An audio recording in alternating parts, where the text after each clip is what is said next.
can't join us. Okay, wonderful. Well, welcome everybody. Thanks so much for coming.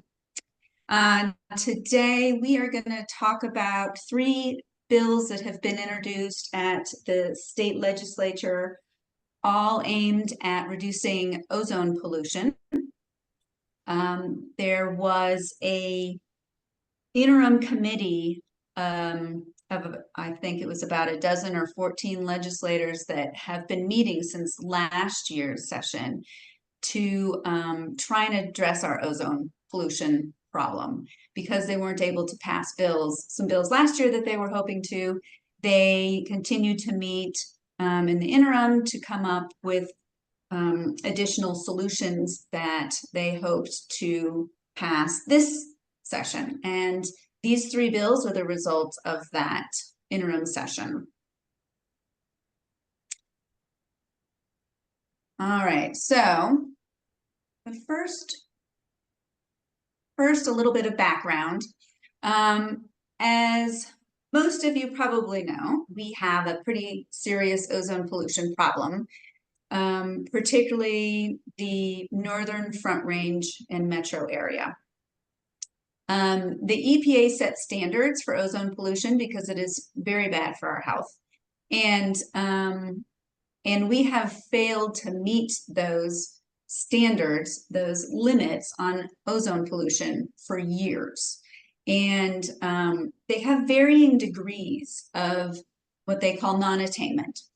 And we have recently been downgraded from serious to severe non-attainment. And what happens is they give you a certain amount of time to meet the standards that they've put in place. And if you don't, if the state doesn't do it on their own, then the EPA will make certain requirements of the state. And we are reaching that point. So we've been moved from serious to severe, and we have some time to address it on our own. And if not, then the federal government will step in and make certain requirements of us in order to force us to deal with our ozone pollution problem. As I mentioned, it is very bad for our health.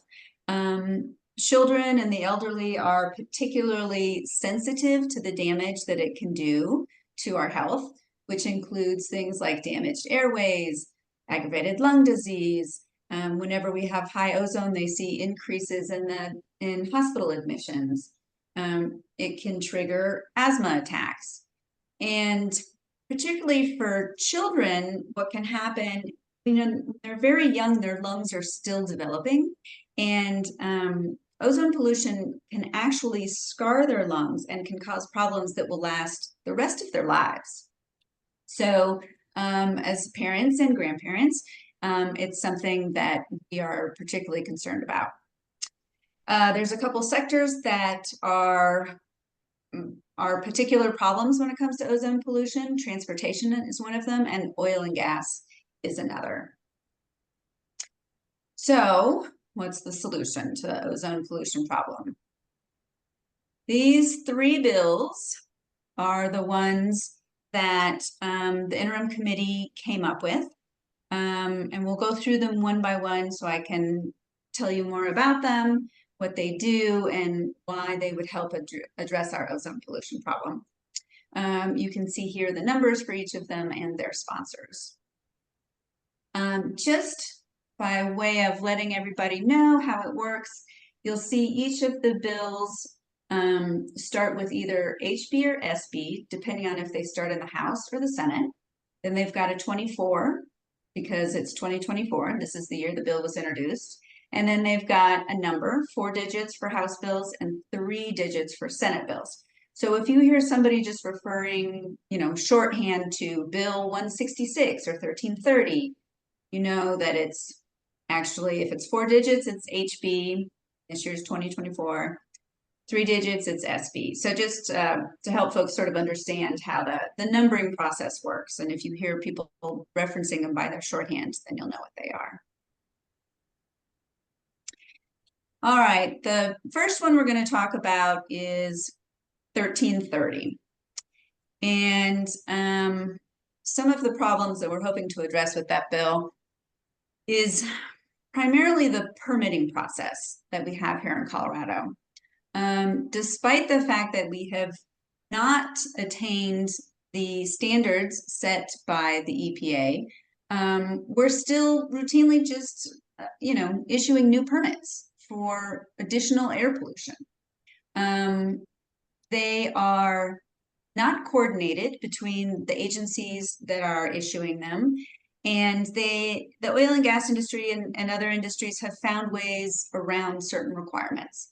So, for example, the oil and gas drilling and operations permit is divided between two agencies, the Colorado Energy and Carbon Management Commission and the Air Pollution Control Division.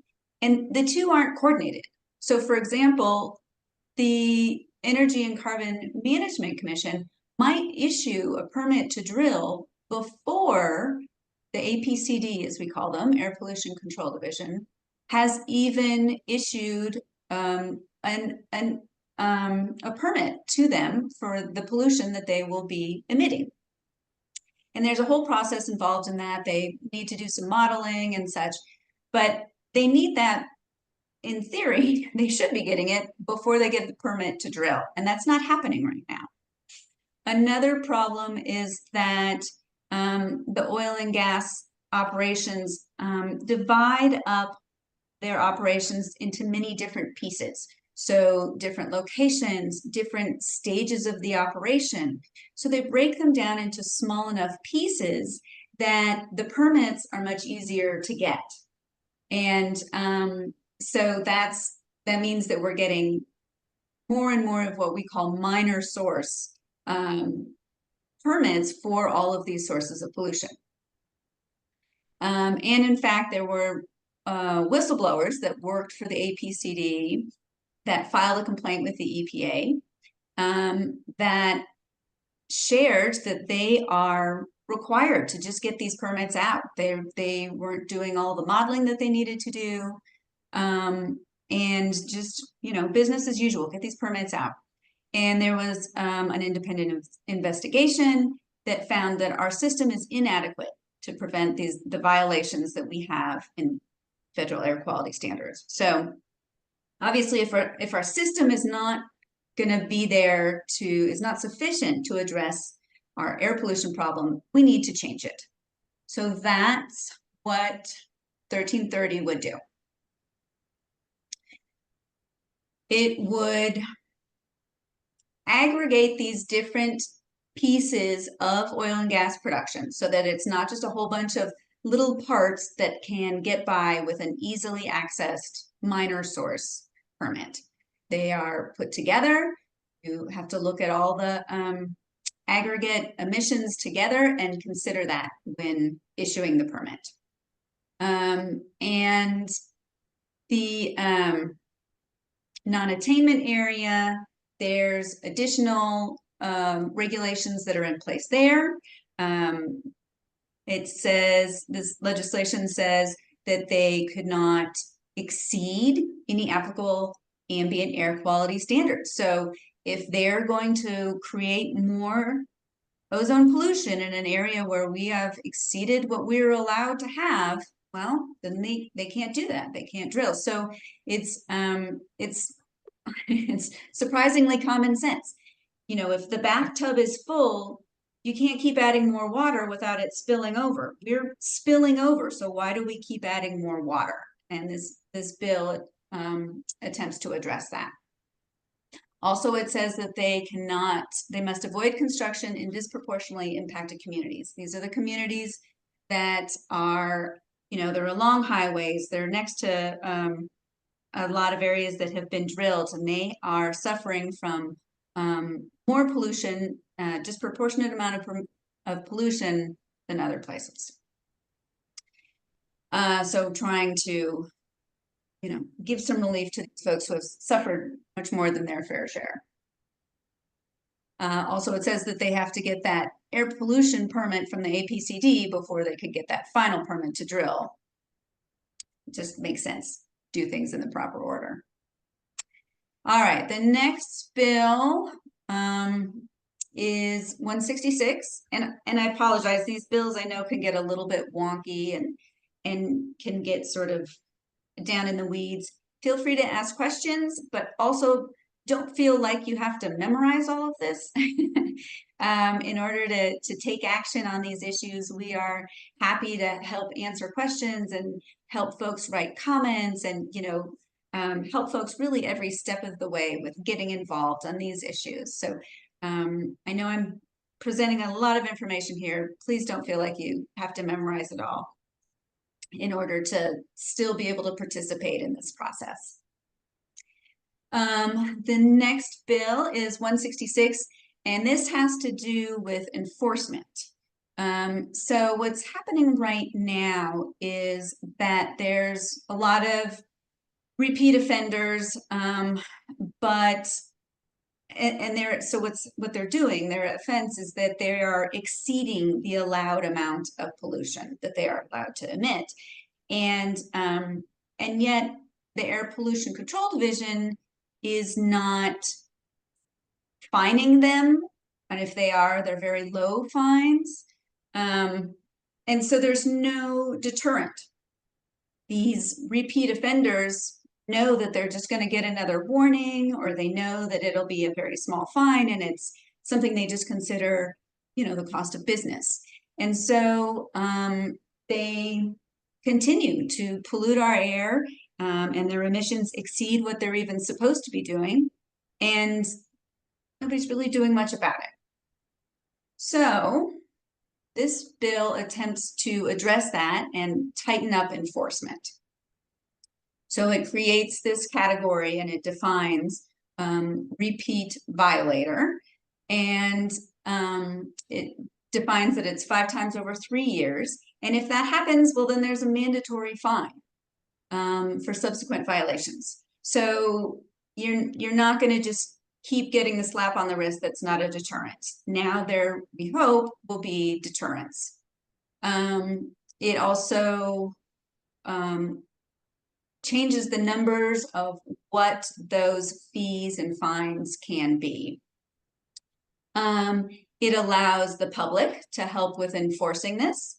The public in the past has not been able to, and this will allow the public to help with enforcement, which, I think there's a lot of people who live in areas and have been severely impacted by this pollution that would love to be able to help address this problem and take action. It increases the fines, as I mentioned. Excuse me, if I could just ask a question, can you speak a little more to what that type of involvement might look like from community, and like what type of authority when you say that they can enforce, like what is, yeah, can you just speak a little more to that? Yeah, that's a great question. As I understand it, and I don't know all the ins and outs of it, but as I understand it, it essentially means that they can take civil action and take them to court. That's my understanding. Okay, and is this across the board, like just for the entire state? Yeah, this would be statewide legislation. Okay, thank you. Appreciate it. Yeah, and I'm happy to try and find more information on that. Sorry, was that Angelique? Yeah. Okay, yeah. If you wouldn't mind, well, we've got your email address, I know, somewhere, so I can try and find more information on what exactly that looks like and get that to you if you'd like. Yeah, that would be fantastic. I am working with some of the students at CU Law, and we are looking at some of the issues, and just trying to bring a richer content and some efficiency all the way around. So yeah, I would be interested in learning more about that if you don't mind. Yeah, sure. I'm happy to. Thank you. And then lastly, this bill would increase transparency. So, a lot of times the public can't even get information on violations, what companies are committing violations, how long was it, what specific days, that sort of thing. And this allows for more transparency and more information to become public. So that is 166. Jen, So, can I ask course. a quick question about that last bullet point? The public disclosure requirements outlined, are they pretty dialed in? Like, are they pretty specific, or is it still and is there a sense that APCD is in favor of being able to almost have a check and balance in the public being able to see some of this data, like, look, we're trying to enforce and we haven't been able to, um and I guess one of the things I'm thinking ahead to is how much pushback. I'm sure we'll get to talk about that, but it seems like some data could be a little bit less tiable to specific companies or violators, like if you're in a certain area and you can look up in this new publicly disclosed data what number of days the area was out of compliance versus being able to say, oh, Bob's Oil up the street is being a bad actor, and now I know that, and I'm really mad at Bob. Yeah. I'm just curious if you know what kind of public disclosure is being asked for in this bill. I believe it will list companies. The violator. Yeah. The violator, yep.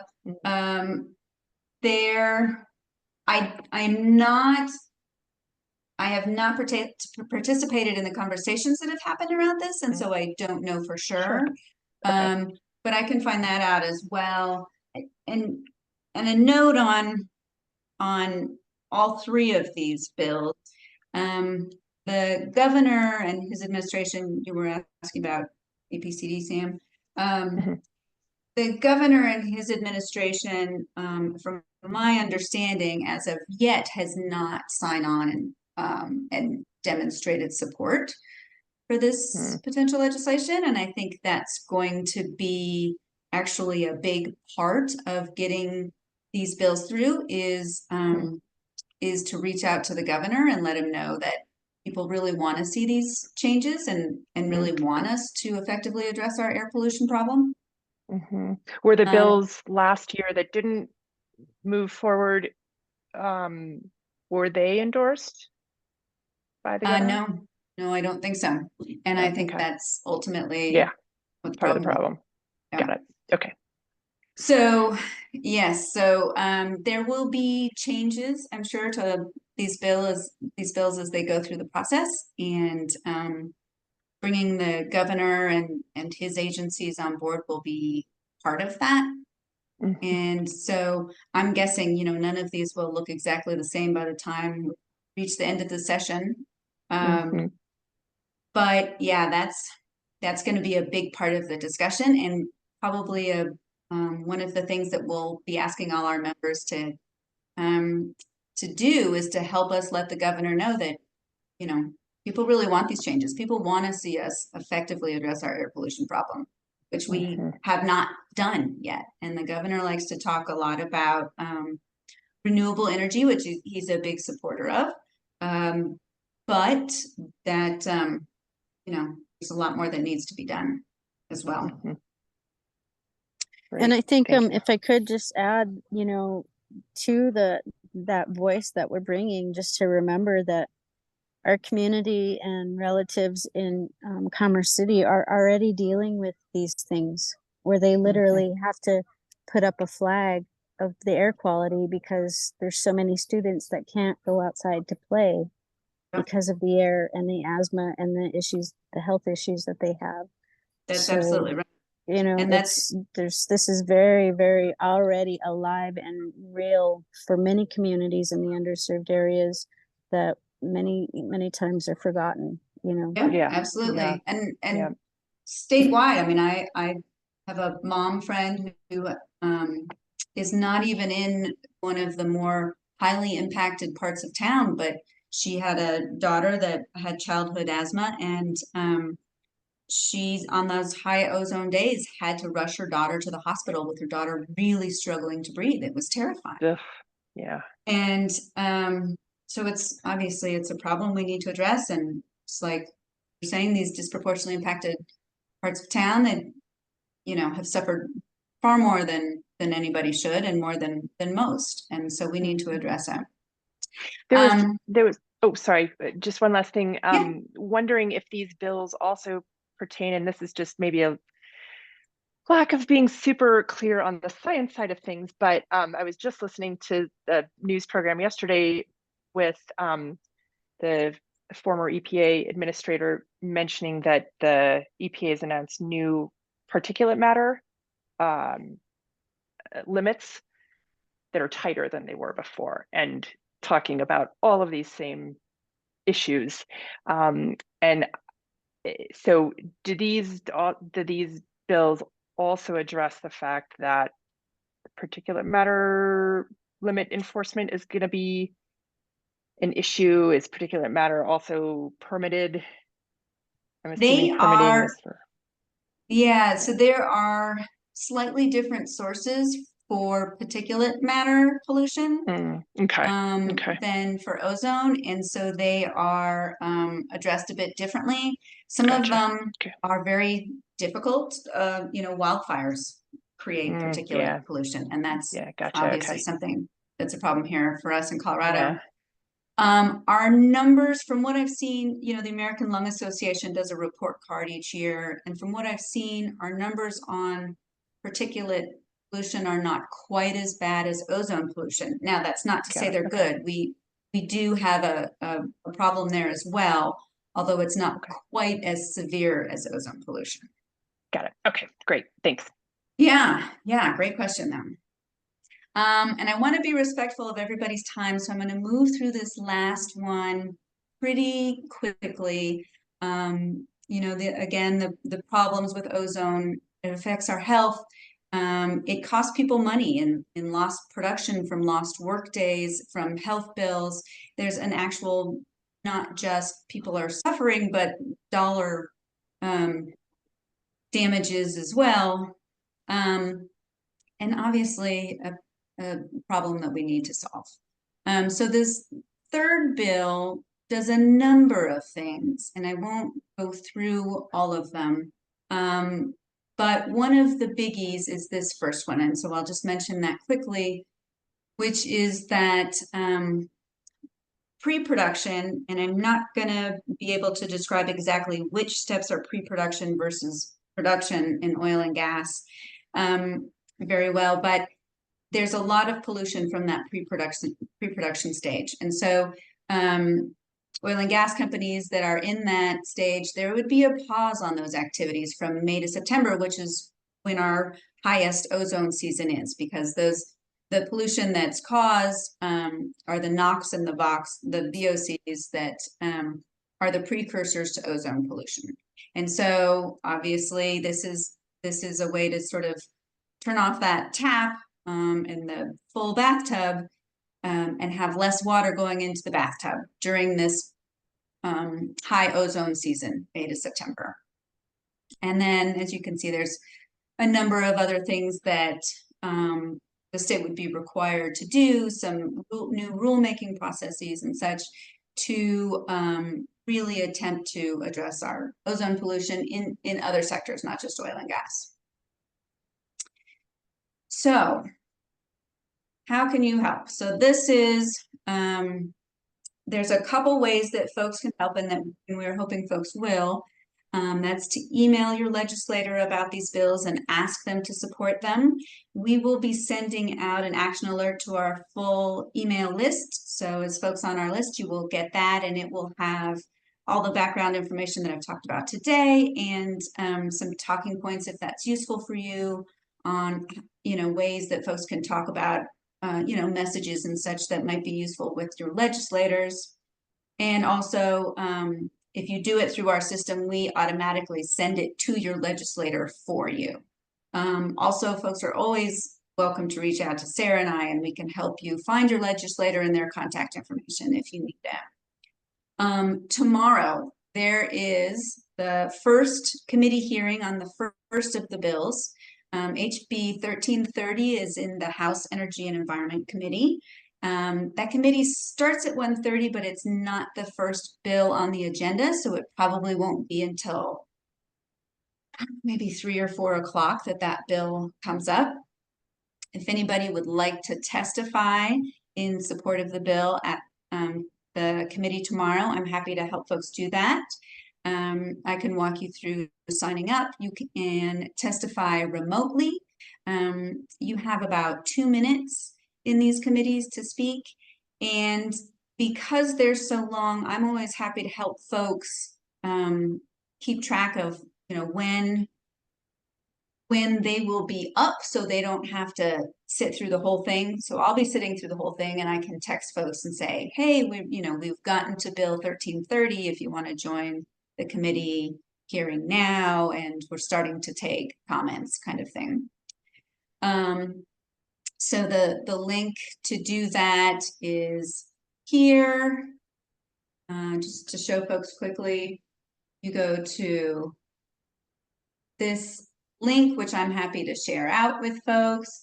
You can testify remotely or in person. You can also just listen online, or you can submit written comments. All of those are an option. And then lastly, what we would love for everybody to do, if possible, is to attend our lobby day, which is April 17th. And this is where we all gather in person down at the state capitol. We do a short training session in the morning to say, hey, here's how lobbying works. We're gonna go up and pull folks out for a minute to talk to us, and here's the legislation we're gonna be talking about. It'll probably involve some combination of these 3 bills, but maybe a couple others, depending on what bills are still being worked on and where they are in the process as of April 17th. And it's a fun event where we, one of our in-person events where we can all get together and actually be in person together, which doesn't happen enough these days, I feel like.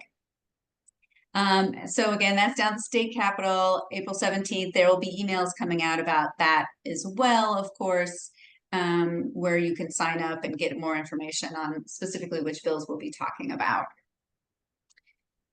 And of course, inviting your friends to take action with you is always helpful. Bring along a friend to lobby day, or sign them up to our email list to sign on as well.